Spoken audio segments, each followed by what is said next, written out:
How to create an FTP account in DirectAdmin. We assume you have already logged into your DirectAdmin account. Now, click FTP Management icon.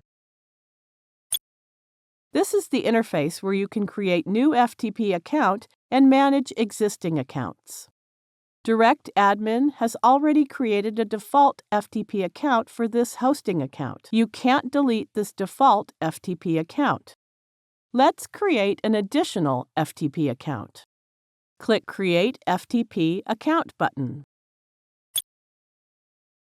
Enter a username. You can enter the new password manually or click this Generate icon to generate it automatically.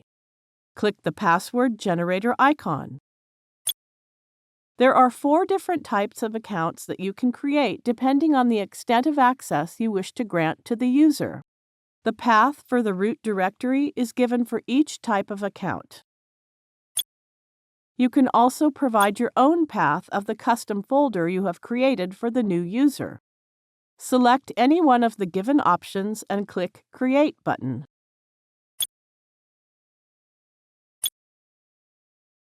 The new FTP account has been created. Copy and save the username and password.